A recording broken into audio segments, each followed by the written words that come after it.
Bismillahirrahmanirrahim. Alhamdulillahirabbil alamin.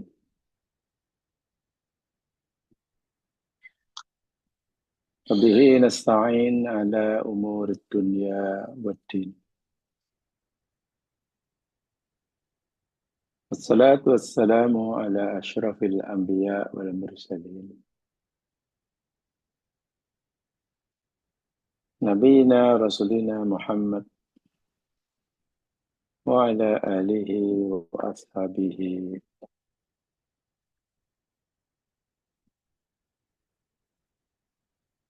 Allahumma inna nas'aluka bi anna lakal hamd. La ilaha illa antal mannan. Badi'us samawati wal ard. Ya dzal jalali wal ikram.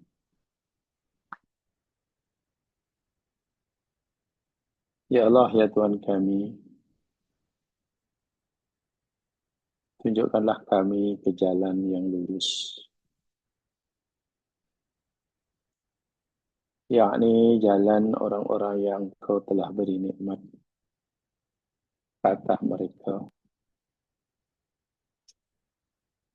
Bukannya jalan orang-orang yang dimurkai ke atas mereka. Juga bukan jalan orang-orang yang sesat. Ya Allah, ya Tuhan kami,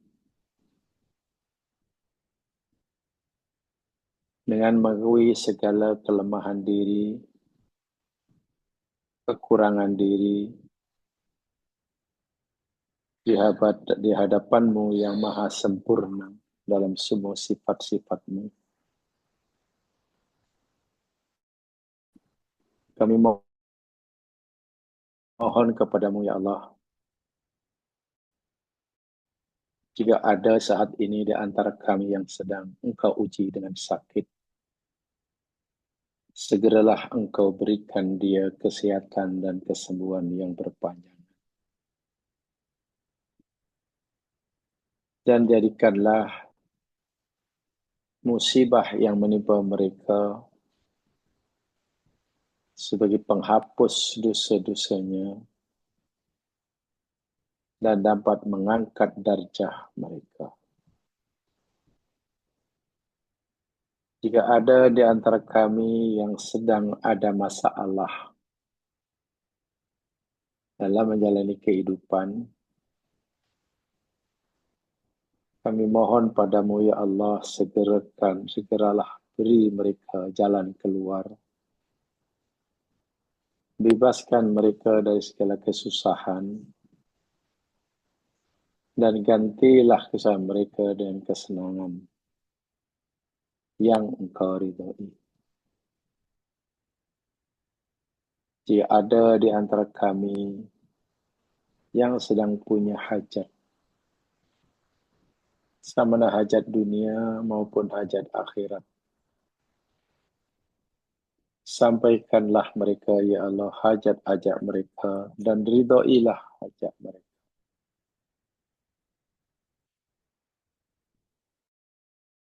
Ya Allah, bukakanlah hati-hati kami supaya mudah bagi kami menerima ajaran-Mu, menjadikannya sebagai pedoman dan pegangan hidup untuk menjalani kehidupan kami di dunia sesuai dengan kehendak-Mu bagi meraih kejayaan, kebahagiaan yang kekal abadi di akhirat nanti. Amin. Ya Rabbal Alamin.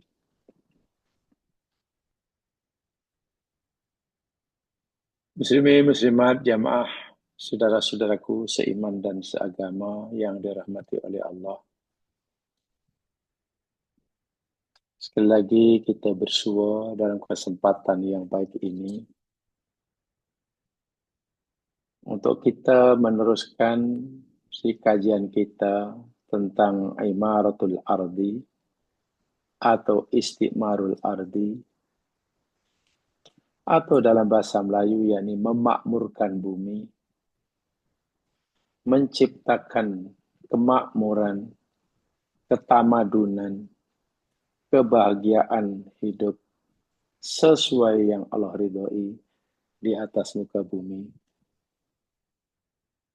dengan memanfaatkan segala nikmat dan anugerah yang Allah telah jadikan buat kita di planet bumi ini. Semua itu tidak akan terwujud selagi kita tidak melakukan ikhtiar, usaha bagi mewujudkannya. Usaha dan ikhtiar bagi mewujudkannya itu salah satunya penting, yakni bekerja. Sebab itu tajuk kita ini, sambungan di tajuk sebelumnya yang telah kita mulakan,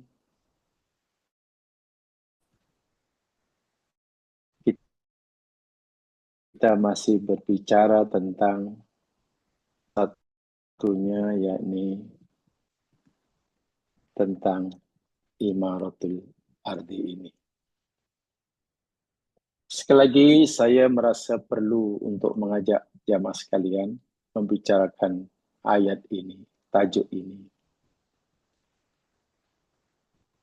Karena sedar tak sedar ramai daripada kita memberikan gambar orang Islam yang baik dan taat adalah mereka yang semata-mata dari banyaknya ia melakukan solat sunat, doa, zikir, dan lain-lain.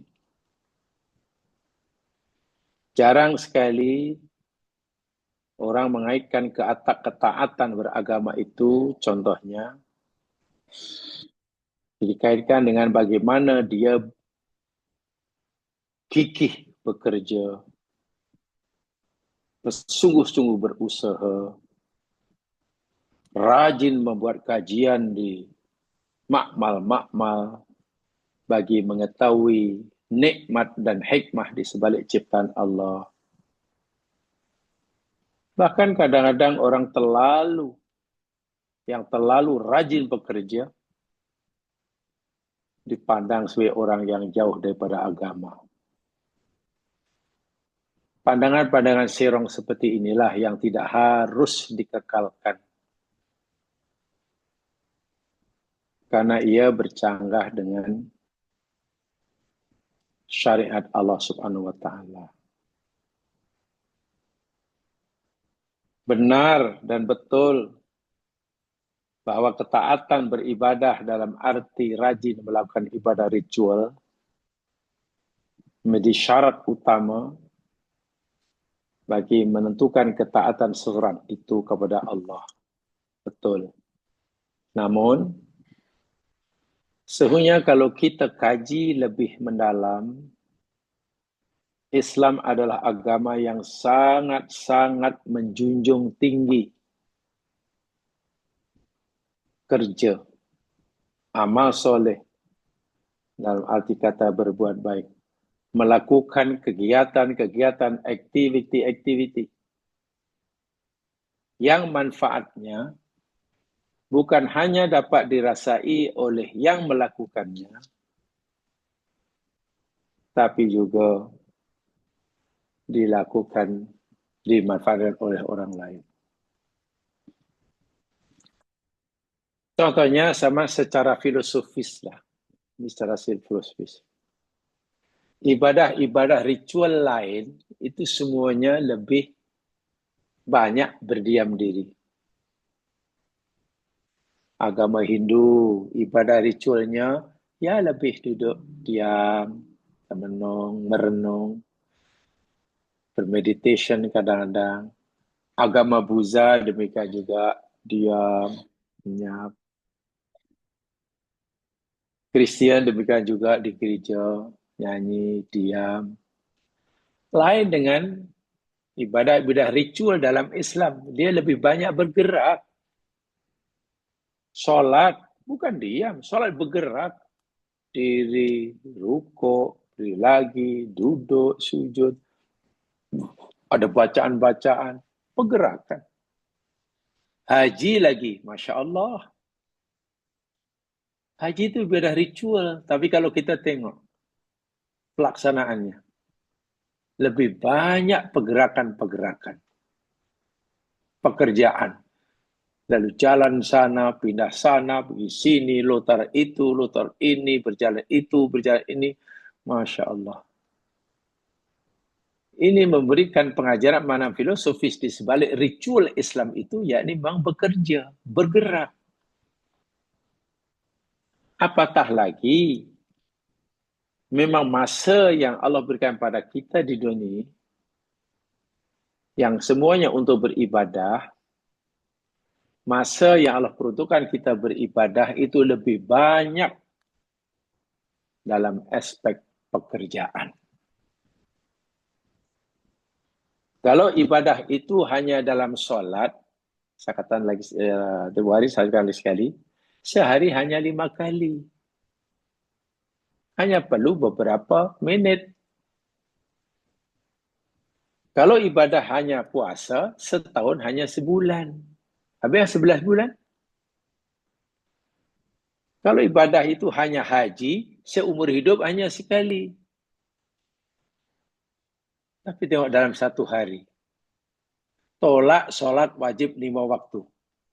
Masih ada 23 jam. Itu apa itu? Bekerja. Jadi ibadah yang Allah suruh banyak kita melakukan dalam kehidupan kita ini rupanya bekerja. Dalam bahasa Al-Quran dipanggil imaratul ardi. Istiqmarul ardi. Bahkan surah Hud ayat 61 yang telah kita pelajari.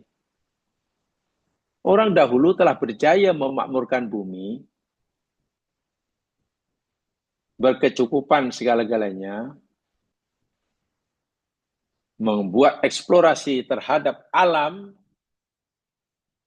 hutannya, lautnya, buminya, sehingga rezeki, nikmat yang Allah simpan di dalamnya dapat dimanfaatkan dengan membina bangunan-bangunan untuk memudahkan mereka jalan kehidupan. Malangnya orang dahulu melakukan itu semua itu bukan karena patuh pada Allah, tapi mereka ingkar pada Allah, lalu Allah binasakan. Itu boleh dirujuk dalam surah Ar-Rum ayat 9. Orang dahulu telah berjaya memakmurkan bumi dengan rajin bekerja, mengubah bumi menjadi tempat kehidupan yang luar biasa, indah dan makmurnya. Tapi karena mereka kufur pada Allah, Allah binasakan mereka. Jamaah boleh rujuk dalam surah Ar-Rum ayat yang ke-9. Jadi begini jamaah sekalian, saya ingin sampaikan ya, apa makna imaratul ardi atau istiqmarul ardi? Berdasarkan fahaman ulama-ulama tafsir. Baik. Yang pertama, ada yang memahami maksud istiqmarul ardi atau imaratul ardi berdasarkan surah Hud ayat 61 itu, ayat 61, wasta'marakum fiha, imaratul ardi bimana az-zira'ah was-sina'ah wal bina'. Tengok. Ini ulama tafsir mengatakan, memakmurkan bumi yang dimaksudkan oleh Allah dalam ayat ini maksudnya yakni kita hendaklah menggalakkan dalam dunia az-zira'ah, pertanian. Bumi yang subur, tanah yang subur, air yang cukup, cuaca iklim yang sesuai, hendaklah dimanfaatkan untuk berbakti pada tanah hingga menghasilkan macam-macam manfaat menjadi bahan makanan. Zira'ah. Sina'ah. Sina'ah itu pembuatan. Manufacturing. Kilang-kilang lah. Kompani-kompani buat itu, buat ini, mulai pada buat hutang istilahnya, jarum hingga kilang makanan, kilang pakaian, kilang kendaraan, kilang itu. Sehingga keperluan yang diberikan oleh kita dalam hidup menjadi lebih selesa. Dan al-bina, bina itu pembangunan. Buat itu, buat jambatan, buat jalan raya, buat macam-macam, buat rumah, buat balai raya, buat macam-macam. Dan itu perintah Allah dalam ayat yang pendek saja. Wasta'marakum fiha. Baik manusia, aku perintahkan kamu sebagai hambaku yang aku ditugaskan untuk memakmurkan. Bagaimana cara makanya? Usahakanlah tanah yang subur yang aku ciptakan, hujan yang cukup, iklim yang sesuai, untuk kamu bercocok tanam, berkebun, sehingga menghasilkan bahan makanan yang mencukupi. Mulai daripada bahan pokok makan, nasi, buah-buahan, sayur-sayuran, dan sebagainya. Dan itu perintah agama. Dan itu ibadah. Syaratnya ia lakukan, paham ayat ini, dan dilakukan kerana Allah. Tak cukup itu, sina'ah. Kamu perlu masak, masak perlu alat. Alat itu tak boleh, alat masak tak boleh kamu tanam di bumi. Kamu kena buat. Ya, kembangkan sina'ah. Dirikan kilang-kilang sana. Factory-factory di sana. Sehingga dalam dunia manufacturing, begitu luar biasa. Macam-macam keperluan hidup. Dan itu perintah agama. Dan itu tidak jadi, tidak wujud sekelip mata. Perlu bekerja kuat. Dengan tenaga, dengan penguasaan ilmu pengetahuan, dengan kajian, dengan research, dengan meningkatkan R&D setiap masa demi masa, sehingga hasil pertaniannya jauh lebih baik dari masa ke semasa. Barang-barang yang dikeluarkan oleh kilang-kilang, oleh factory jauh lebih berkualiti daripada sebelumnya. Seni bina bangunan lebih canggih, lebih efisien, lebih kuat, lebih kokoh daripada yang selama dibina dengan penguasaan ilmu, dengan R&D-nya. Dan itu sebetulnya perintah agama yang jelas-jelas ada dalam Al-Quran. Sehingga hanya Islam sajalah sebenarnya agama yang meletakkan bekerja itu sebagian yang tak boleh dipisahkan dari agama. Bekerja adalah bagian yang tak boleh dipisahkan dari agama. Tak boleh terpisah. Bahkan itu perintah agama. Tugas utama yang Allah bebankan kepada manusia. Itu warna pertama, imaratul ard. Pertanian, agriculture, pembuatan, kilang-kilang dan pembinaan. Kalau itu sudah cukup, termasuk ada yang mengatakan ihya'ul mawad. Tengok. Ihya'ul mawad itu maknanya mengusahakan tanah-tanah kosong yang terbiar. Jangankan tanah itu subur, boleh kita biarkan. Tanah-tanah yang tandus pun Islam menyuruh kita mengusahakannya supaya menjadi tanah subur. Bagaimana caranya? Ya tentulah dengan penguasaan ilmu pengetahuan. Sebab itu dalam agama ada istilah ihya'ul mawad. Usaha menghidupkan tanah-tanah yang mati. Asalnya tanah itu gersang, tandus. Tapi karena kita perlu bahan makanan yang banyak, yang ada belum mencukupi, macam mana supaya tanah yang tandus ini dapat kita tanami berbagai tuan dan menghasilkan pulangan. Dan Masya Allah dengan teknologi ini, Masya Allah, contoh negeri-negeri luar, di China, padang pasir menjadi kebun-kebun yang subur. Dan itu perintah agama, dan itu adalah ibadah. Perlu masa yang lebih panjang daripada masa yang kita perlukan untuk sholat. Pahalanya besar orang-orang seperti ini. Jika dilakukan oleh orang Muslim, dilakukan secara syarak, diniatkan karena Allah Subhanahu wa taala. Masya Allah. Lalu apakah jika hasil daripada usaha kita memaklum ini telah dapat mencukupi keperluan kita, kita mesti boleh puas hati dan berhenti? Tak boleh. Kerana ada imaratul adi bima zada anil qadil hajil madkur. Menyuruh kita terus berusaha sehingga mendapat pulangan yang melebihi dari yang kita perlukan. Lalu buat apa kita terus berusaha, bekerja, sehingga mendapatkan lebih dari yang kita perlukan. Yang lebih kurang itu untuk kepentingan orang lain. Untuk kita wariskan kepada generasi masa hadapan. Bak kata orang lah, orang Arab pernah kata, qad gharasa man qablana wa nagrisu nahnu liman ba'dana.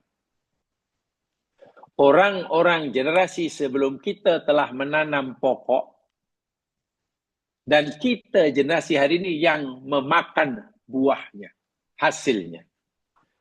Tok nenek moyang yang menanam, mengusahakannya, mereka tak sempat menikmati hasilnya, kita pula yang menikmati hasilnya. Apa salahnya? Kita menanam pokok hari ini, bahasa mudahnya, berusaha hari ini, walaupun kita tak sempat menikmati hasilnya, biar nanti generasi akan datang menikmatinya. Kalau itu niatnya, setiap generasi mesti begitu. Ya Allah, pahalanya berpanjangan. Karena orang Islam disuruh oleh Allah untuk bukan sekadar memikirkan nasibnya hari ini dalam pekerja. Tak apa, aku sekarang bekerja dah haji dah, dah cukup untuk aku, dah tak kisah dah. Tak boleh. Kita masih disuruh bekerja untuk mendapatkan lebih bagi memastikan generasi kita berkecukupan. Ini yang telah kita pelajari dahulu. Saya tunjukkan lagi sekali ayatnya supaya lebih yakin ya. Lihat firman Allah Subhanahu wa taala di dalam surah An-Nisa, surah yang keempat, ayat yang ke-9. Kalau surah 4 ayat 9 ini dipahami betul, diamalkan betul seorang Islam. Orang Islam bukan sekadar berjaya pada masa generasinya, tapi umat Islam juga dapat pastikan generasi selepasnya makin berjaya, makin berjaya, makin berjaya. Sehingga kita menjadi bangsa depan, bukan bangsa belakang. Kita menjadi bangsa yang diikuti, bukan bangsa yang mengikuti. Kita menjadi bangsa yang menjual, bukan bangsa yang membeli. Kita menjadi bangsa yang mengeluarkan, bukan hanya bangsa yang menggunakan. Kita jadi bangsa yang jadi imam, bukan bangsa yang jadi makmum. Kesana arahnya. Tapi kena bekerja kuat. Penguasaan ilmu kena cukup. Lihat ayatnya. Coba ayat ini. Ayat 9. Surah An-Nisa. A'udzu billahi minasy syaithanir rajim. Wal yakhshal ladzina law taraku min khalfihim dzurriyyatan dhi'afa khafu 'alaihim falyattaqullah wal yaqulu qawlan sadida. Bermaksud, dan hendaklah takut. Yakhsha itu takut kepada Allah. yakni orang-orang mereka itu dalam hal ini orang Islam, jikalau mereka meninggalkan selepas mereka dzurriatan di'afa. Dzurriat, anak cucu, keturunan, generasi di'afan, yang lemah. Jelas sekali ayatnya. Dengan bahasa mudah, wahai manusia, khasnya orang Islam, hendaklah takut, khawatir jika sekiranya mereka meninggal, duriat generasi yang ditinggalkan ini menjadi duriat yang lemah, serba kekurangan. Lemah ekonominya, lemah pendidikannya, lemah penguasaan ilmunya, lemah moralnya. Dan itu wajib difikirkan oleh kita hari ini bagi memastikan generasi itu yang jauh lebih berjaya pada kita. Tapi taklah seperti mana setengah orang. Ditanya, Cik, macam mana Cik ni? Nampak dah tak kerja, dah pencin ke anak? Tak ada lah, saya saja pencin lah.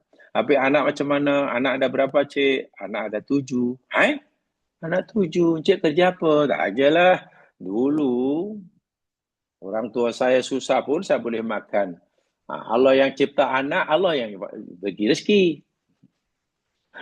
Setiap cipta Allah, pasti Allah jamin rezekinya. Kan begitu. Kita disuruh oleh Allah untuk berusaha kuat, sekuat tenaga bagi memastikan kesejahteraan, kemakmuran, keselesaan, hidup serba kecukupan, duriat generasi yang kita tinggalkan. Artinya kita bekerja ini bukan hanya untuk kita, kepada kita hari ini cukup, tapi macam mana nanti anak cucu? Lemah. Ada orang meninggal, akhirnya serba kekurangan. Terpaksalah jiran-jiran ambil, tak apalah, yang seorang aku ambil jadi anak angkat lah, tak apalah, hantarlah ke nanti rumah sanalah, rumah penjagaan lah. Kan. Allahu Akbar. Itu lagi belum pendidikannya. Khafu alaihim. Dalam mereka takut atas mereka itu. Fayattaqullah. Takutlah kamu kepada Allah. Jadi salah satu bentuk takwa pada Allah itu sentiasa memikirkan tentang nasib generasi yang akan ditinggalkan. Tak boleh, tak apa, yang penting saya sekarang cukup, nanti anak cucu Allah sendirilah yang bagi rezekinya. Tak boleh. Mereka nanti akan berusaha, tapi kita wajib mengusahakannya. Dalam bahasa muda, agama menganggap satu kesalahan. Jika seseorang langsung tidak ada usaha bagi memastikan generasi yang ditinggalkan ini menjadi generasi yang hebat, yang kuat, yang cemerlang. Artinya jika generasi yang akan ditinggalkan nanti, generasi yang diafan, lemah, dhaif, serba kekurangan,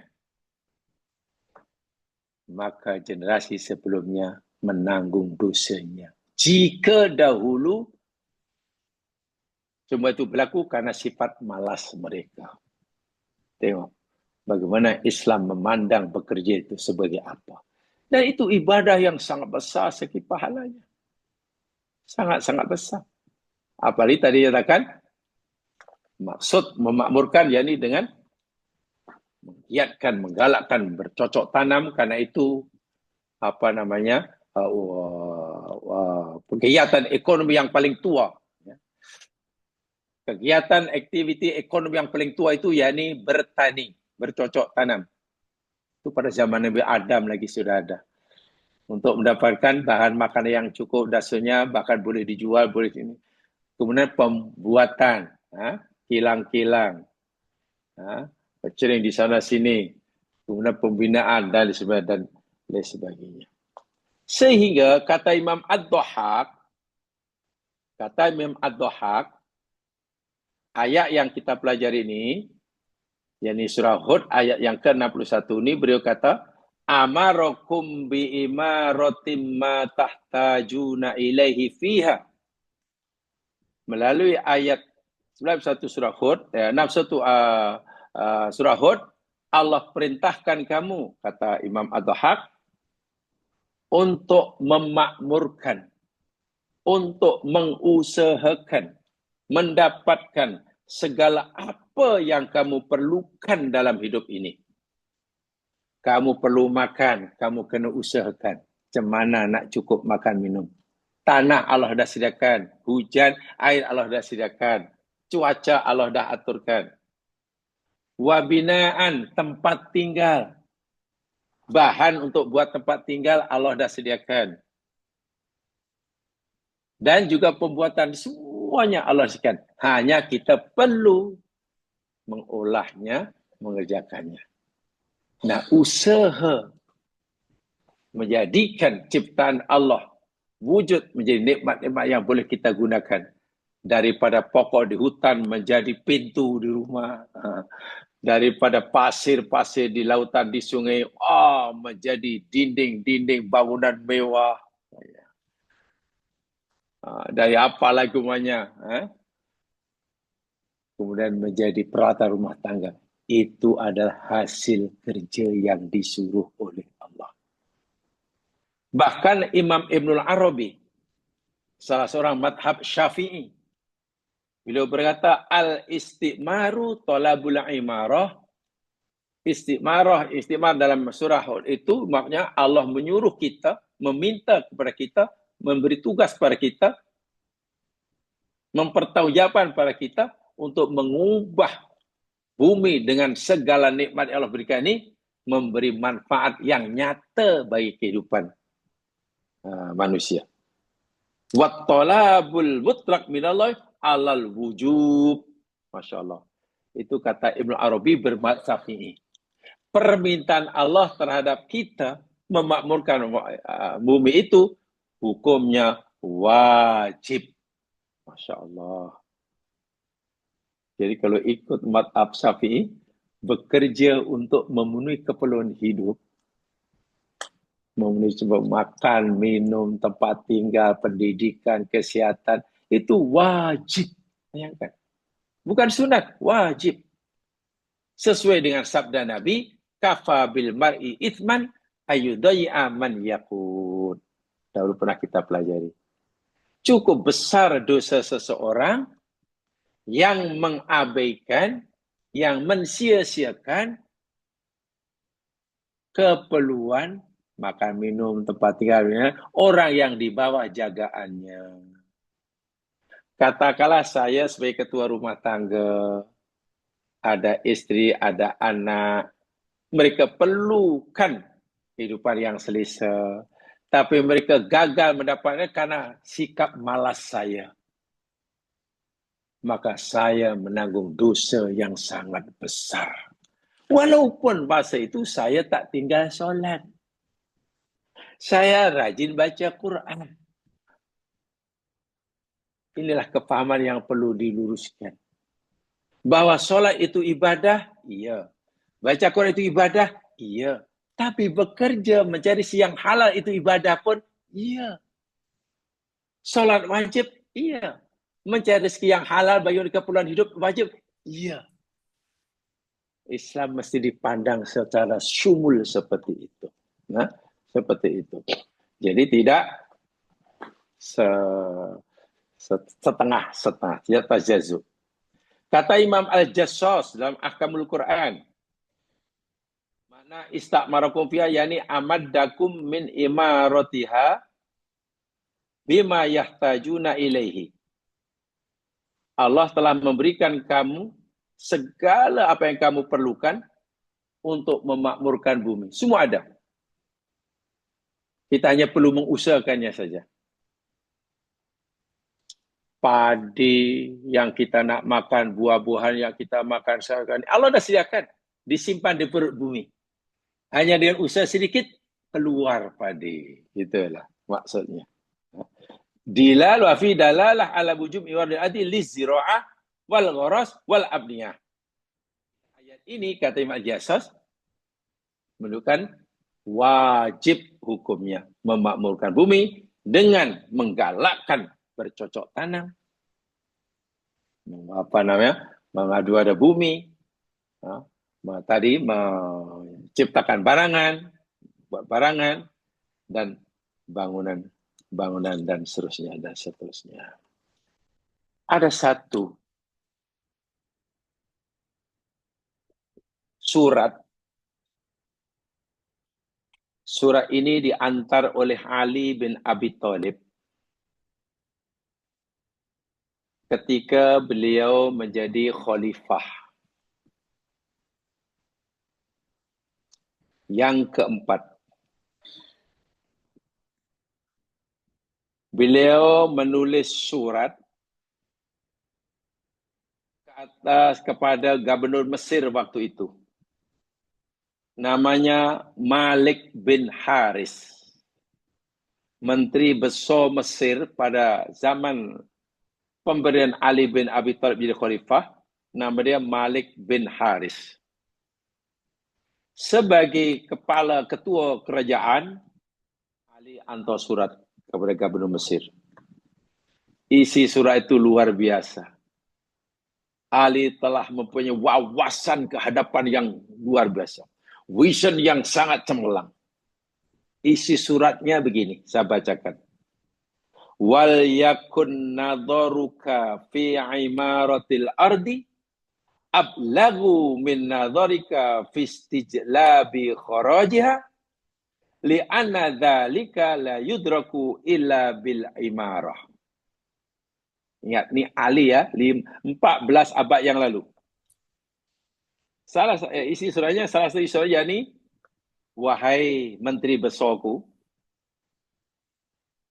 yang berhormat Malik bin Haris, hendaklah perhatian kamu dalam pentadbiran kamu, apa yang patut kamu beri perhatian lebih, kamu tumpu lebih, yakni pada pembangunan tanah.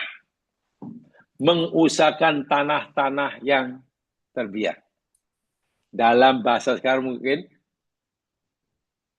dalam mentadbir negeri Mesir, tolong beri tumpuan lebih tentang bagaimana nak meningkatkan produktiviti negara. Kalau dalam bahasa sekarang. Nak meningkatkan produktiviti negara, income negara, dan lain sebagainya. Salah satunya waktu itulah, waktu itu yakni mengusahakan tanah yang masih luas, cocok tanam, yang subur ditanam, yang subur macam mana pengairan. Waktu itu memanglah zaman masih pertanian kan, industri belum wujud. Hendaklah itu lebih kamu perhatikan daripada sekadar memungut cukai. Salah satu pendapatan negara pada zaman dahulu sekarang, jadi pungutan cukai. Ya, pada zaman dahulu. Tapi ingat, wahai Malik, kamu dalam meningkatkan pendapatan negara untuk membiayai pembangunan, yakni dengan mengusahakan tanah terbiar. Kalau negara sudah punya pendapatan lebih, pungutan cukai sudah tidak lagi penting. Atau kalau kamu masih terpaksa memungut cukai daripada rakyat kamu, pungutan dalam keadaan yang paling minimum. Dan itu lebih utama. Mengusahakan tanah, ibadahkannya besar. Memungut cukai daripada orang lain untuk memenuhi keperluan negara, ya, itu perkara yang kecil. Ali tak kata pungut cukai itu haram. Tapi Ali kata kalau boleh kamu elakkan, jangan pungut cukai dari rakyat kamu. Dan itu boleh kamu lakukan dengan syarat negara sudah punya pendapatan yang mencukupi untuk pengurusan pentadbirannya. Bagaimana caranya? Mesir tanahnya luas. Mesir tanahnya subur waktu itu. Kerahkan jentera kerajaan kamu untuk mengusahakannya. Sehingga orang Mesir berkecukupan dari segi makan, minum. Bahkan boleh menjual. Masya Allah. Tengok. Karena itu ibadah. Dan itu tugas imarah. Tugas imarah yang Quran maksudnya, yakni mengusahakan bumi ciptaan Allah untuk menghasilkan nikmat yang banyak. Bukan memungut cukai. Walaupun pungut cukai sana sini itu dibenarkan dalam agama, tapi bukan satu kewajiban. Artinya jika masih ada ruang lain untuk diusahakan untuk negara mendapatkan pendapatan, pilihlah yang lain itu. Benar, Islam tidak melarang memungut cukai, bayar cukai, dan jizyah. Tidak. Tapi Ali kata, kalau boleh, kerajaan kamu di Mesir itu berusaha sekuat tenaga meningkatkan produktiviti negeri sehingga negara cukup ekonomi untuk mentadbir negara sehingga tidak perlu lagi lah pungutan cukai daripada rakyatnya. Luar biasa sungguh. Sebab kata Ali, memakmurkan bumi itu perintah Allah. Memungut cukai dalam Al-Quran tidak disebut. Tengok. Itu fikiran Ali bin Abi Thalib 14 abad yang lalu. Lebih dah seperti itu. Sehingga Masya Allah, kalau orang dahulu makmur, negaranya makmur, walaupun mereka belum ada kilang-kilang canggih seperti sekarang, industri berat seperti sekarang, tapi mereka karena memang betul-betul mereka faham Al-Quran dan dilaksanakan Quran sesuai dengan arahan Allah Subhanahu wa Ta'ala. Bahkan ada zaman sekarang satu peristiwa lah. Ya, bukan satu peristiwa, satu insiden lah. Umar bin Khattab, kita tahu Umar bin Khattab seorang yang kaya raya, terpilih menjadi khalifah yang kedua selepas Abu Bakar As-Siddiq. Semasa jadi khalifah, ini sudah jadi khalifah. Umar pernah berkata begini, ma min maudi'in ya'tinil mautu fihi ahabbu ilayya min mautinin atawassaku fihi li ahli abi wa ashtari. Terjemahannya, tidak ada tempat di mana kematian datang menjemputku yang lebih aku sukai daripada tempat yang aku sedang berniaga, menjual dan membeli untuk keperluan keluargaku. Ini pelik ucapan Umar ni. Tapi ucapan ini kurang didedahkan itulah. Maksudnya apa? Umar pernah berharap begini. Nanti suatu saat orang pasti akan mati. Pasti akan mati. Dan orang permintaannya, harapannya bila mati pasti macam-macam. Dari segi tempat atau sedang apa pokoknya. Oh, saya haraplah kalau saya nanti mati, harap-haraplah mati di Masjidil Haram. Kalau bolehlah Allah pilihkan tempat bagi aku bila mati tiba aja di Madinah. Kalau bolehlah nanti aku mati di rumah dijaga oleh anak-anak dan keluarga. Macam-macam. Kalau bolehlah aku mati dalam keadaan begini, aku sedang baca Quran. Silakan, tak salah. Harap-harap nanti bila ajalku menjemput, mati ketika aku sedang sujud. Boleh. Memohon boleh. Mengharap boleh. Jadi nampaknya tempat yang paling aku suka ketika ajal menjemput, Masjidil Haram, ketika aku sedang sujud. Boleh, tak apa marah. Tapi kalau kita tanya Umar, agak tempat yang paling kamu suka apabila ajal menjemputmu, itu tempat di mana? Hai Umar, keadaan apa yang paling kamu suka apabila ajalmu menjemputmu? Jawaban Umar, salah seorang sahabat yang dijamin masuk surga ini, pelik bagi kita. Mungkin bagi kita pelik. So Umar kata, oh, tidak ada tempat yang ketika ajal menjemputku yang lebih aku sukai melebihi pada tempat di mana aku sedang berniaga, jual beli, untuk memenuhi keperluan rumah tanggaku. Mana tempat jual beli? Pasar lah. Atau apa saja lah. Apa aktiviti yang Umar paling suka ketika mati menjumpanya? Sedang jual beli, sedang bekerja untuk keperluan rumah tangga. Pelik Umar ni ucapannya. Walaupun harapan Umar tidak kesampaian karena Umar mati dibunuh. Tapi Umar telah memberitahu kita betapa mulianya kematian seseorang.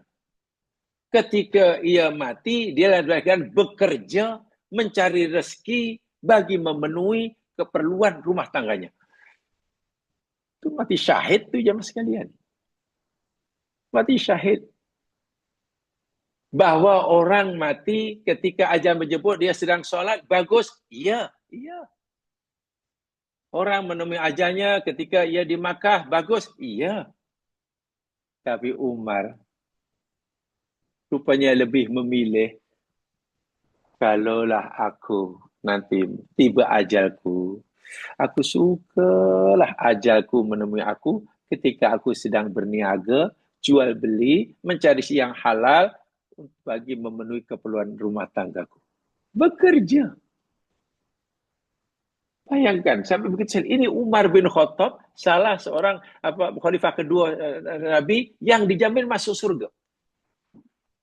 Artinya Umar, khalifah kedua ini, memandang bekerja mencari rezeki yang halal, memakmurkan bumi. Mengusahakan tanahnya, pembinaannya, bangunannya, pengeluarnya, produktivitasnya, pekilangannya, pembuatannya. Itu sesuatu yang sangat-sangat mulia. Sangat-sangat mulia. Syaratnya ya, kita telah pelajari dahulu etika bekerja, karena itu dipenuhi lah. Ya, tak boleh tipu, tak boleh curang, tak boleh mengambil yang bukan haknya, ikut syariat, tidak melanggar dua Allah. Itu telah kita pelajari dahulu. Begitu sekali Umar berkata. Sehingga ayat ini bermaksud, tu baru an hubbil amali wa sayyitabir rizki wasuq binafsi. Betapa besar kecintaan Umar terhadap bekerja, mencari rezeki yang halal, berniaga. Allahu Akbar. Karena Umar memang seorang peniaga, usahawan. Mufaddalan ayyamuta fihi. Sehingga Umar berharap jika mati ajal menjemputnya, hendaklah menjemputnya ketika ia sedang berniaga mencari rezeki yang halal. Wa huwa yuzabilu nasyatu tijari. Ketika ia menunjukkan ia semangat untuk bekerja mencari siang halal likasbi aisy ahlihi ala ayyi mawdu'in akhar. Berusaha mencari penghidupan atau keperluan hidup bagi ahli keluarganya yang di bawah jagaannya. Wa tu'akkadu ala ahammiyati sa'yul amal badalan minat tawakkul. Dan Umar memberitahu kita kesungguhannya untuk terus bekerja itu mengatasi atau sebagai ganti daripada sifat tawakal. Tawakal iya, tapi tawakal tanpa usaha itu namanya bukan tawakal tapi tawakal. Bukan tawakul tapi tawakul. Tambah alif saja. Tawakul maknanya tawakal yang betul. Tawakul ada alif maknanya tawakal pura-pura. Berserah. Ingin kenyang tapi tak mau makan. Tawakal apa namanya? Saya tawakal kepada Allah. Masa sakit. Ingin sembuh tapi tak mau berubat. Itu bukan tawakul. Tawakul namanya. Umar tidak begitu. Aku akan kerja kuat. Bersiap pada Allah. Bahkan ia berharap sangat, kalau nanti ajal menjemputku pun, biarlah ketika aku sedang mencari rezeki yang halal, bekerja. Allahu Akbar. Haitsu kana yadhuru bi istighfafi liman la khirfata lahu. Dan ini sekaligus sindiran yang sangat sinikal sekali baik daripada Umar kepada orang-orang Muslim pada zamannya atau juga orang Muslim selepasnya yang malas bekerja. Yang malas bekerja. Seakan dengan Umar berkata begini, aku yang kaya raya sekalipun, aku yang jadi khalifah sekalipun, kehidupan duniaku pun nampaknya lebih terjam pada kamu. Itu pun aku tak berhenti bekerja menjadi halal. Bahkan aku kalau boleh mohon pada Allah dimatikan ketika aku sedang mencari yang halal. Yang kamu miskin malas itu pasal apa? Kamu serba kekurangan tapi malah bekerja itu pasal apa? Kamu tempat tinggal tak ada tapi malas tawakal itu pasal apa? Ini sekali sindiran yang sangat-sangat keras daripada Umar. Suatu Umar cukup marah bila melihat ada sahabatnya yang malas bekerja. Lepas Jum'ah, mari kita pelajari. Lepas Jum'ah, solat Jum'ah, Allah suruh bertebaran sambung bekerja. Ada sahabat yang duduk di masjid. Umar rasa pelik, kenapa orang ni masih duduk di masjid? Dah habis solat. Umar tanya, mereka kata, kami orang tawakal, wahai Umar. Habis siapa yang bagi kamu makan? Ya, kalau ada sahabat bagi makan, kamu makan. Kalau tidak, sabar. Umar masuk bilik, keluar bawa tongkat, ditambat itu orang. Dihalau oleh Umar. Pergi kamu bekerja. Bukan kamu tahu. Inna sama'a la tumtiru dhahaban. Langit tidak turunkan emas. Allah suruh kamu bila habis solat bekerja. Kenapa kamu duduk sini? Umar pantang tengok orang malas bekerja. Karena bekerja memakmurkan bumi itu hukumnya wajib. Itulah pandangan orang-orang dahulu terhadap memakmurkan bumi. Bekerja. Bukan itu saja jamaah sekalian. Aisyah Ummul Mukminin radhiyallahu anha, istri Nabi. Beliau pernah menceritakan keadaan bab ayahnya, Abu Bakar As-Siddiq. Ya, sebagai putri Abu Bakar, tahu betul lah sifat dan perangai ayahnya. Kata Aisyah, karena Abu Bakrin radhiyallahu anhu ittajara ma Quraisyin hatta dakhala fil imarah. Adalah Abu Bakar As-Siddiq ini orang yang sangat kuat bekerja mencari rezeki yang halal bersama orang Quraisy. Dulu bisnis partnernya orang Quraisy sebelum Muslim. Sehingga Abu Bakar lantik jadi khalifah pun masih bekerja. Ketika Abu Bakar masih sudah jadi khalifah, ia masih bekerja mencari rezeki halal untuk mencari hidupnya. Bukan dengan memanfaatkan jawatannya sebagai khalifah, ya. Yang salah faham. Sehingga suatu hari, walamma tawallal khilafah suhida dhahiban ila suq wa mahu athwabun yattajiru biha. Ketika telah dilantik jadi khalifah yang pertama selepas kewafatan Nabi, didapati Abu Bakar masih keluar masuk pasar sambil membawa sejumlah pakaian untuk diniagakan. Jual beli pakaian. Falakiyahu Umar wa Abu Ubaidah. Ketika Abu Bakar nak pergi pasar bawa pakaian nak jual belikan. Ini jadi khalifah nih. Amirul Mukminin. Kalau sekarang Perdana Menteri atau Presiden. Umar dan Abu Ubaidah jumpa. Bertembung. Lalu tanya, Aina turidu ya khalifata Rasulillah? Wahai khalifah Rasulullah Abu Bakar, Tuan nak pergi ke mana ni? Sambil membawa sejumlah pakaian nak pergi mana ni? Umar rasa pelik. Abu dah rasa pelik. Tengok khalifah. Tengok presiden mereka. Tengok pada mereka. Bawa sejumlah pakaian. Jalan-jalan. Nanti mana ni khalifah? Awajah Abu Bakar. Asuk.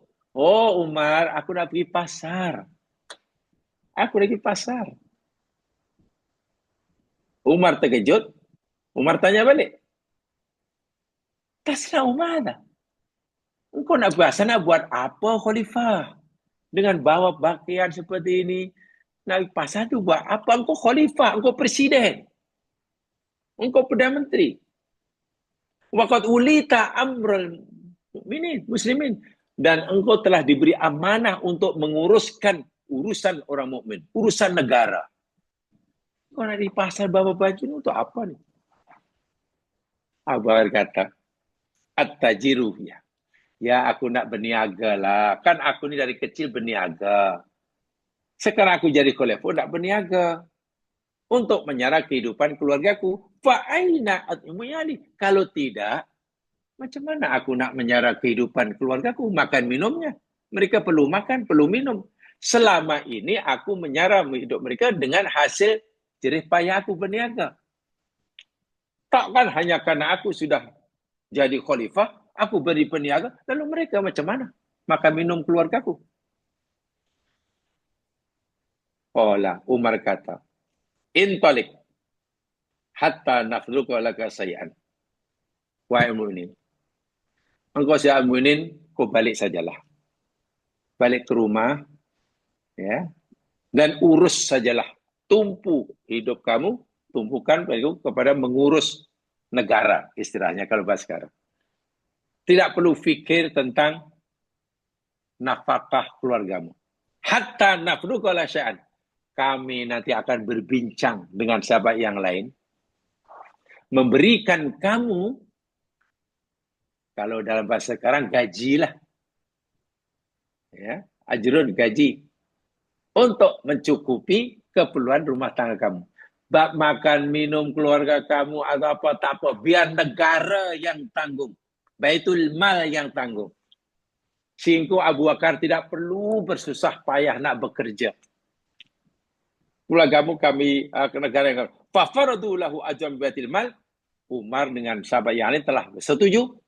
Khalifah Abu Bakar patut diberikan upah bayaran sebagai khalifah mentadbir negara bagi memenuhi, mencukupi keperluan rumah tangganya. Jadi tidak perlu lagi berniaga.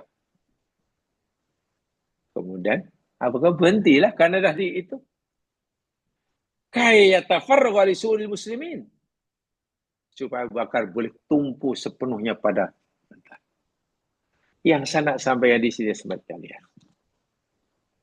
Abu Bakar sebenarnya tidak merasa terganggu dengan terus berniaga, bekerja mencari rezeki yang halal, walaupun telah memegang jawatan penting. Baginya biasa. Bahasa mudahnya, boleh melaksanakan tugasnya sebagai kepada menteri khalifah dan juga mampu melaksanakan tugasnya sebagai hamba Allah bekerja mencari rezeki yang halal. Tak ada masalah. Walaupun Abu Bakar tentu tidak akan menyalahgunakan kuasanya. Tentu tidak, itu jauh sekali. Tapi Umar, Allah tak patutlah. Tak bakal, kau tak payah bekerja lah. Biar Baitul Mal yang tanggung sara hidup kamu. Berapa keperluannya, biar tanggung oleh negara. Jadi kamu tumpu saja. Baru Abu Bakar berhenti. Tengok orang dahulu. Karena mereka menganggap mencari rezeki yang halal itu adalah wajib. Memakmurkan bumi itu adalah tugas yang Allah bebankan. Begitu mana. Jadi bukan hanya sholat, zakat, dan lain sebagainya.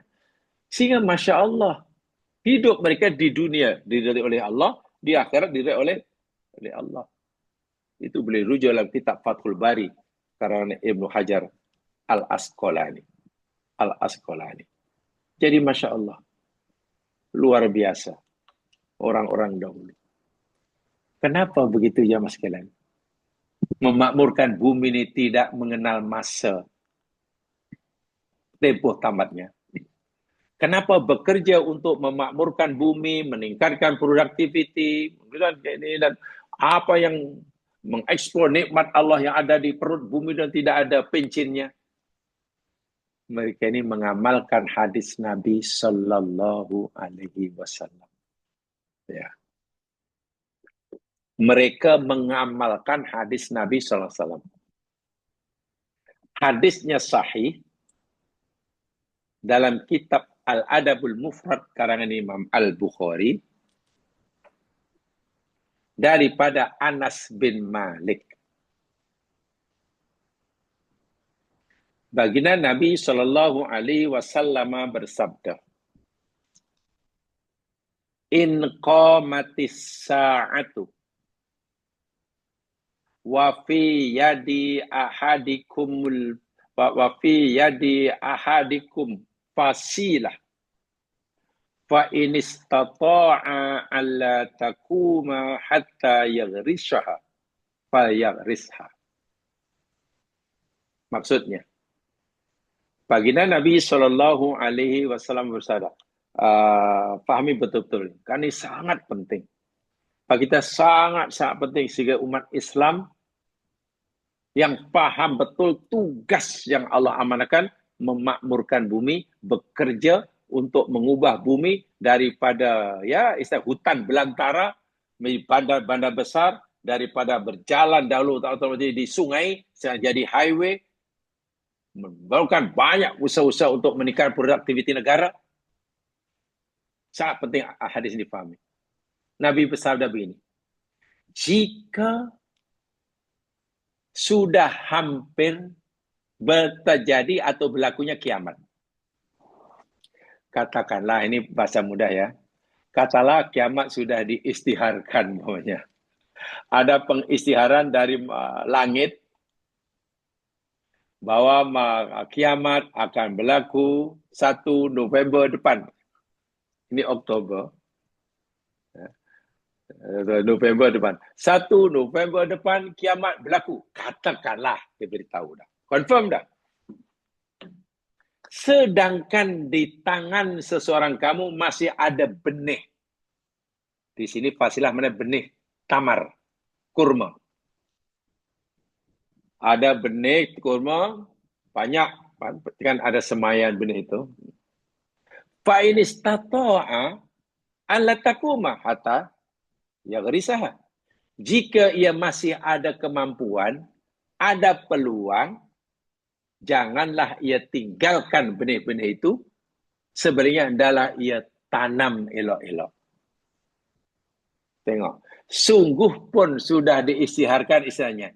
1 November depan kiamat, dan kamu masih punya benih-benih kurma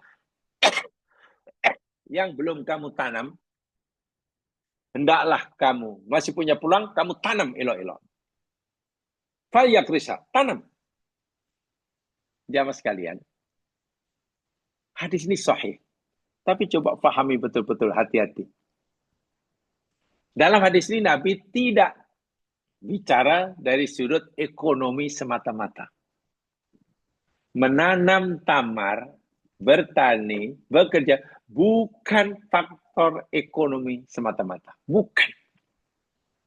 Sebab kalau Nabi bicara dari aspek faktor ekonomi semata-mata, tentu arah Nabi ini sia-sia.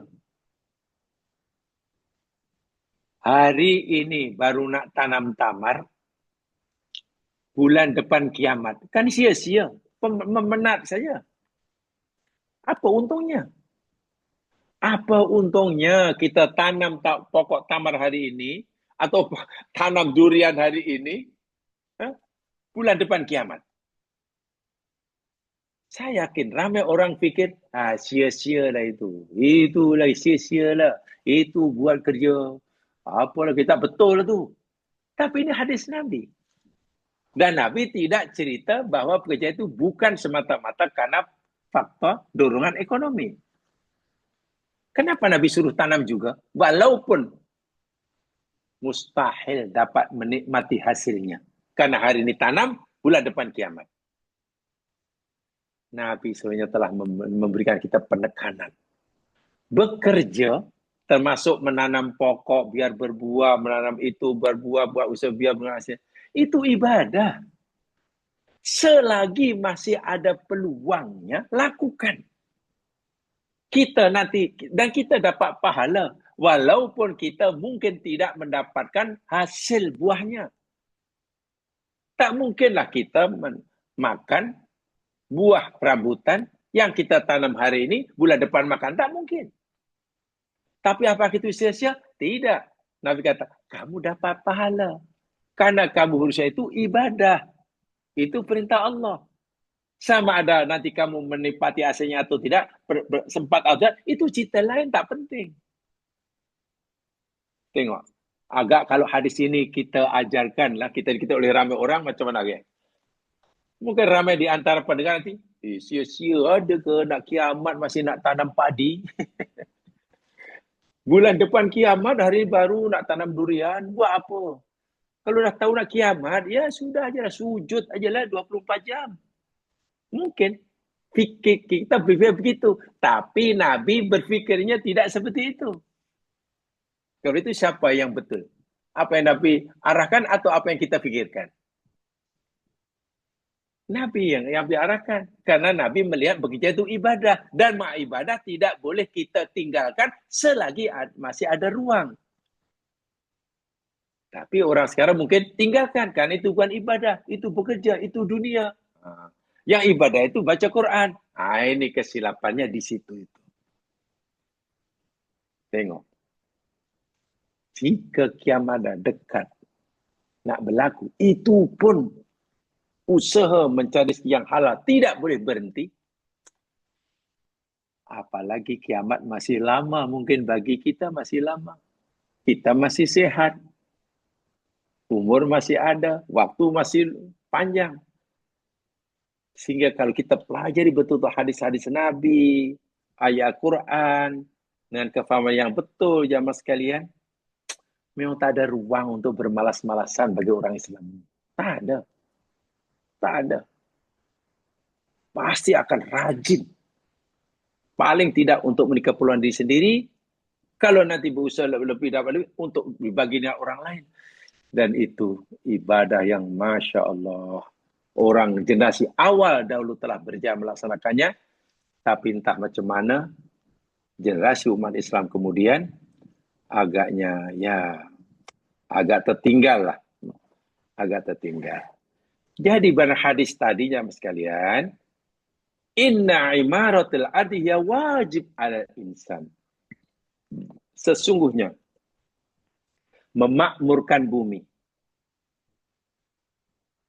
bekerja, mengusahakan nikmat yang Allah letak di bumi untuk dapat kita manfaatkan, kita keluarkan, kita eksplor. Dan tentu kita perlukan banyak syarat lah. Satu di antaranya rajin bekerja, penguasaan ilmu dan teknologi itu dah pastilah tu. Pembelajaran. Fahiyya mas'uliyatun mustamiddatun min humil istikhlafil ardi. Dan ditanggungjawab yang berpanjangan. Yang tidak ada nuktahnya. Selagi orang tu masih hidup di muka bumi. Ta'ni islahuha wa tanmiuha bima yaudu bin nafi ala fadi wal mustama. Min khilali amali salih. Yani dengan cara mengulahnya, memajukannya,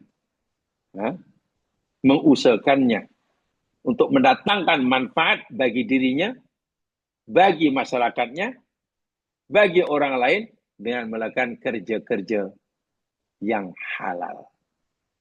Usaha yang halal. Wa tadammanul hufadu ala biyati wal mawarid tabi'iyah, dengan tetap menjaga alam sekitar. Kita dibenarkan untuk tebang pokok hutan.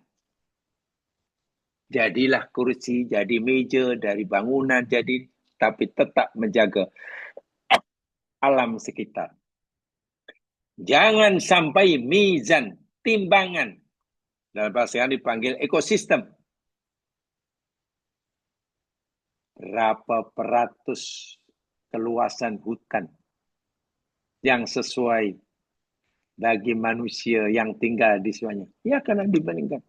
Kalau keluasan bandar sekian persen, maka keluasan pokok sekian. Itu tak boleh kurang. Jangan sampai hanya bandar saja, pokok tak ada. Wah, itu dah menyalahi Al-Quran. Wa yusja'ul islamu ala sa'i wal intaji wal amali ma'ali tahqiqi hadhil ghayah.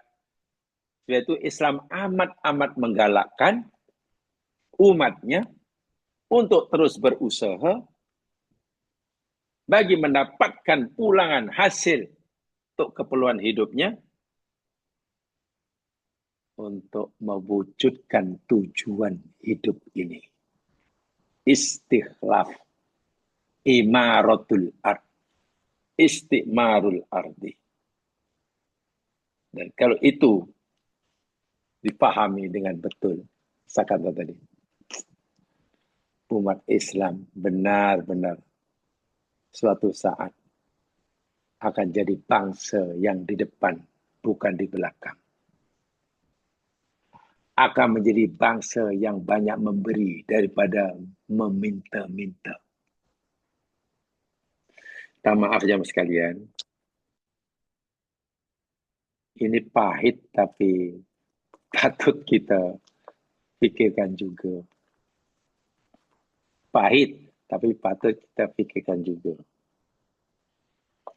Sekarang ini sudah mulai ada yang sedar dan sudah mulai ada yang berani bersuara. Dan itu bagus. Ada orang yang niatnya yang cukup mulia. Katalah niatnya apa? Oh, ingin buat berikan sekolah agama. Kan bagus. Oh, ingin buat sekolah tahfizul Quran. Mengajar anak hafal Quran. Bagus itu.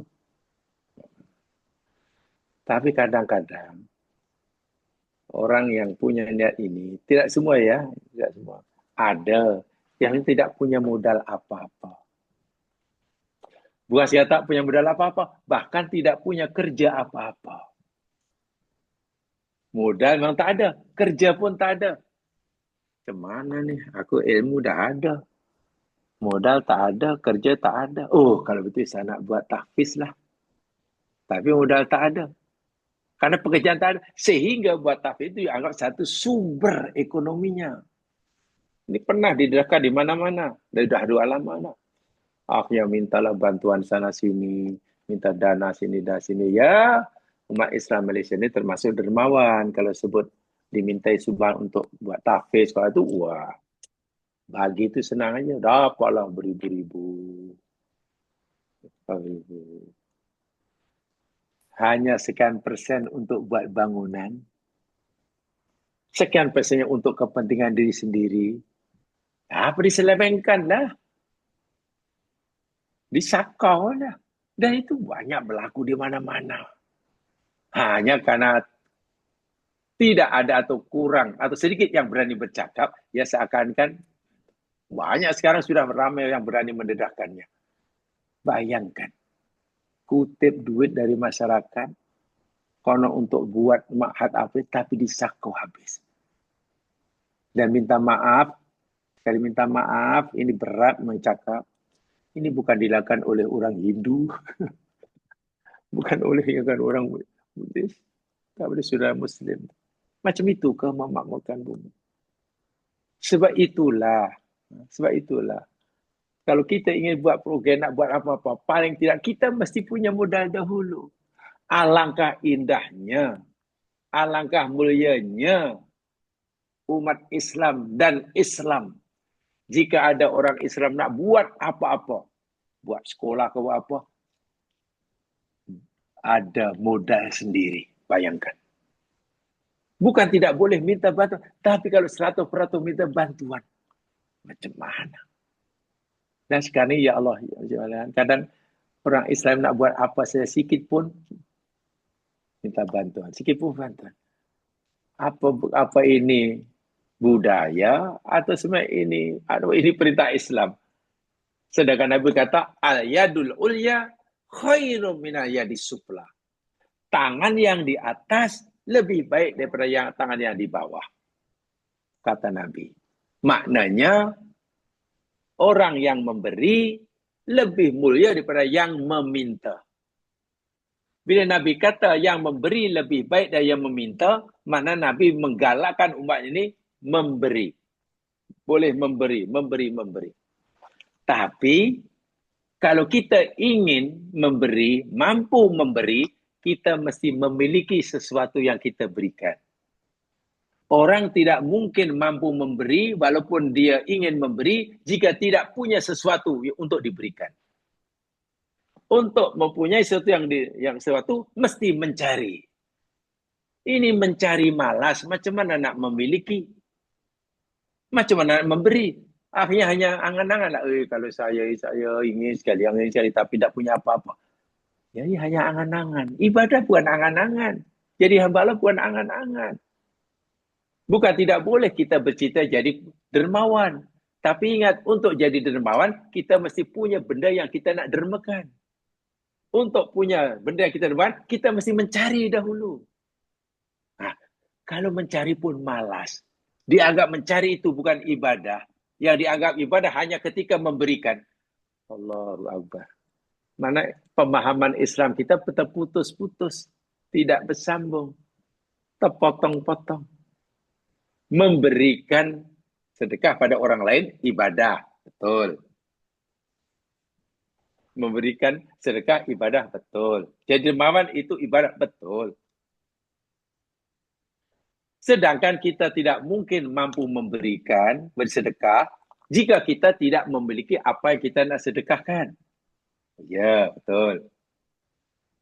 Dan kita tidak mungkin memiliki benda yang kita nak sedekahkan kalau kita tidak mencarinya. Karena Allah tidak turunkan emas dari langit. Iya, betul. Di situ kita faham. Tapi ada orang memang kita tak memberi itulah sedekah, dapat pahala masuk ke. Pekerja itu dunia ya. Dunia. Dapat tak bawa mati. Tengok. Ini pemahaman Islam yang terputus-putus. Kita tidak mendapatkan gambaran Islam tentang bekerja secara syumul. Tidak secara syumul. Tidak secara komprehensif. Tidak secara holistik. Akhirnya kesannya itu tadi. Pemahaman yang terpotong-potong. Macam mana ni? Sedekah itu mulia. Masuk surga. Satu. Allah umpamakan. Satu benih tumbuh 7 tangkai. Satu tangkai ada 100. 700. Allah banyaknya lah. Amal jariah lagi paling malin. Masalahnya. Untuk mampu bersedekah. Ya kena punyalah apa yang nak disedekahkan. Oh ya pula. Nah untuk mempunyai apa yang disedekahkan, kena mencari dahulu. Jadi kalau mencari dianggap dunia, sia-sia, bukan ibadah, lalu bila kita dapat mempunyai sesuatu untuk kita berikan? Jadi ini satu rangkaian yang tak boleh terpisah antara satu dengan yang lain. Sebab itu Umar bin Khattab memberi contoh yang luar biasa tadi saya katakan. Abu Bakar memberi contoh. Ali memberi contoh. Wahai mereka ini sudah jadi ketua negara. Kalau bahasa sudah jadi presiden. Sudah jadi Perdana Menteri. Kalau Al-Quran Islam panggil Amirul Mukminin, Khalifah Rasulullah. Tapi keinginan untuk terus bekerja, mendapatkan sesuatu, menyerah hidupnya, tak luntur. Tak luntur. Bahkan Umar berharap sangat jika ajalnya nanti menjemput, hendaklah menjemputnya ketika ia sedang berniaga untuk mencari keperluan rumah tangganya. Walaupun harapan Umar ini tidak sampaikanlah karena Umar mati dibunuh. Tapi Umar telah memberikan pengajaran yang bisa sangat berharga, pencerahan terhadap seluruh umat Islam yang bila dipahami dengan betul, saya yakin. Dipahami oleh Islam dan diamalkan, saya yakin. Seperti yang saya kata awal tadi. Umat Islam, semuanya, atau majoritinya, menjadi umat pemberi, bukan umat peminta. Umat Islam akan jadi imam, bukan jadi makmum. Umat Islam akan menjadi penjual, bukan jadi pembeli. Umat Islam akan jadi pengeluar. Pengeluar barang. Kalau bahasa ekonomi mungkin umat Islam akan jadi pengekspor, bukan pengimport. Nak import apa? Semua dah cukup. Karena dia sudah usaha sendiri. Bahkan lebih. Ya lebih dia. Dan waktu itulah umat Islam pasti menjadi bangsa yang besar, yang dihormati oleh bangsa lain. Tanpa minta dihormati, pasti bangsa akan respect. Umat Islam tidak akan mudah dikotak-katikkan. Sekarang ini, ya mas kan, kita belum mencapai itu. Sehingga mudah umat Islam dipelekehkan. Tak dianggap ada lah. Alah, umat Islam Banten bukan kuat sangat. Dah lah miskin, tak kuat. Ilmu tak ada. Jadi bantai lah orang bangsa lain yang sombong, yang angkuh dajal-dajal dunia. Ya, walaupun jumlah orang Islam tu berbilion, tapi suaranya lah, tak apalah, tak guna. Sedih sekali nasib kita seperti itu. Karena satu di antaranya menurut apa yang saya fahami lah, konsep bekerja. Konsep memakmurkan bumi.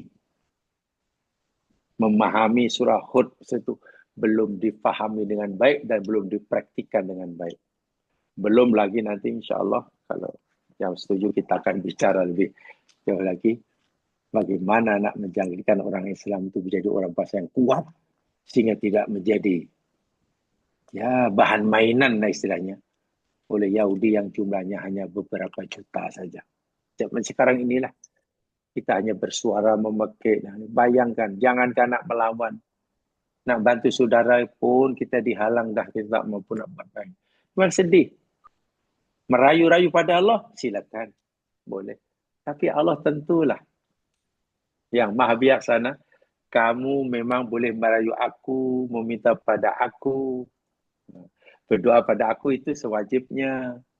Tapi ingat, aku akan kabulkan doa kamu sesuai dengan usaha kamu. Ibarat kamu sakit, kamu memang minta sembuh. Ya, tapi aku akan bagi sembuh kalau kamu berusaha berubat. Ini usaha kamu berubat belum cukup, kamu minta sembuh. Ya, belumlah. Ibaratnya begitulah. Kamu lapar, lalu mohon pada aku untuk aku bagi kamu kenyang. Ya, bagus. Tapi aku macam mana aku nak bagi kamu kenyang? Makanan pun kamu tak ada nak makan. Kamu tak mau makan. Tahu makan, kamu tak mau cari makanan. Kamu hanya bilang, ya Allah, kenyangkan aku, kenyang aku.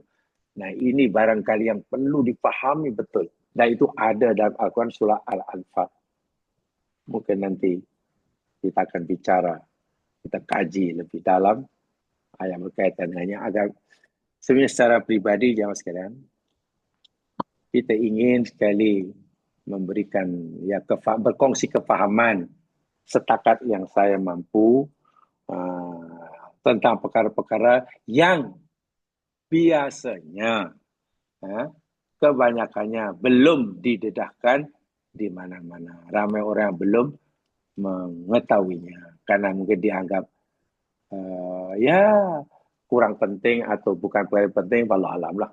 Walhal agar menganggap imaratul ard, kasbul halal, memakmurkan bumi, itu tugas utama yang Allah wajibkan atas manusia sebagai khalifah. Dengan syarat yang kita pada cerita lepas, etika itu kena dipatuhi. Kalau etika itu dipatuhi, ya kita jadi bangsa kaum Ad lagi. Kaum Ad itu macam memakmur bumi, tapi etika tak ada, dihancurkan oleh Allah. Kaum Ad tu yang jamaah boleh lihat apa namanya ni kesannya, peninggalannya di Jordan tu, Petra. Luar biasa tamadunnya. Tapi Allah hancurkan. Jadi jadilah kaum Thamud. Jadi Thamud maksudnya bukan kau. Tapi hancur karena ingkar kepada Allah. Ya mas sekalian, nampaknya itu saja yang saya sampaikan. Barangkali ada pertanyaan, saya persilakan atau ulasan. Jika ada masa, mudah-mudahan Allah berkati usaha kita. Saya persilakan.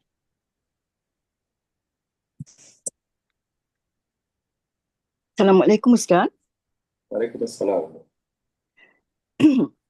Soalan ini mungkin keluar sikit daripada topik kita, yakni setiap bayi yang lahir Allah peruntukkan rezekinya.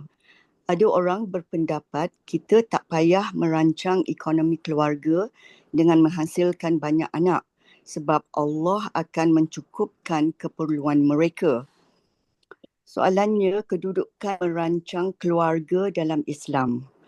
Ada yang menganggap jika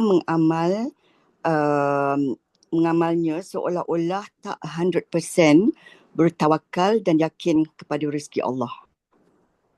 Itu saja Ustaz.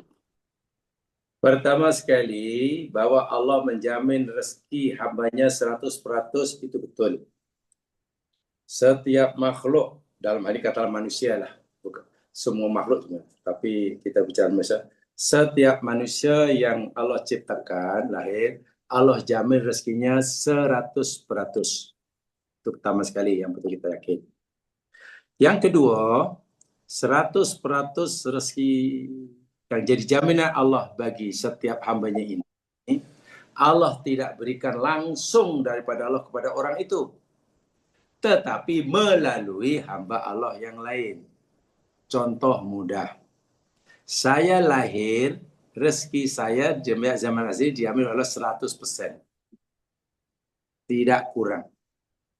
Kadar 100%-nya itu baru tahu bila nanti saya sudah mati. Okay. Masa saya bujang, saya 100%. Bila saya kawin, rezeki saya tetap 100%. Istri saya 100%, anak saya 100%.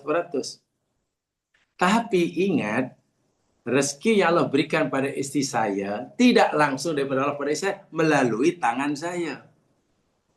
Istri yang Allah berikan pada anak saya tidak Allah berikan langsung pada anak saya, tapi melalui usaha saya. Bermakna apa yang Allah berikan pada diri saya ini tidak semuanya untuk saya, tapi sebagiannya kita tak tahu untuk orang lain. Khasnya orang di bawah jagaan saya. Dan saya mendapatkan ganjaran daripada Allah karena saya bersedia memberikan apa jadi rezeki anak saya, rezeki Allah yang melalui saya itu. Walaupun rezeki anak saya Allah berikan melalui diri saya, diri saya, tidak bermakna mengurangi rezeki Allah untuk saya 100%, saya tetap 100%. Jadi tidak ada istilah berkongsi rezeki di sini, itu betul. Kalau istilah kongsi rezeki katalah, Allah bagi saya 100% semasa bujang. Semasa kahwin ada istri, mana kena berkongsi. Istri berapa? Kata 50-50. Jadi saya tinggal 50%. Istri saya 50%. Punya anak seorang, dapat 25. Jadi saya tinggal 25%. Punya 2 orang anak, saya papa ke dana. Ya, jadi itu satu hal. Jadi kita diwajibkan berusaha ini bukan hanya untuk diri kita sendiri. Sebaliknya, Allah jadikan kita sebagai wasilah bagi rezeki orang lain. Itulah bagi orang lain. Jadi kalau saya bekerja rajin, ya itu bagus. Nanti akan Allah jadikan saya jadi wasilah untuk istri saya, anak saya, orang lain mendapat rezeki melalui diri saya. Ada pun pertanyaan tentang family planning, umpamanya birth control birth control, family planning. Itu dianggap sebagai tidak percaya pada gadasi Allah, ya belum tentu begitu maksudnya. Sebagai contoh begini. Dan itu telah kalau di Indonesia sudah lama itu, tahun 70-an sudah dibicarakan oleh Majelis Ulama Indonesia itu, tentang birth control, tentang family planning itu.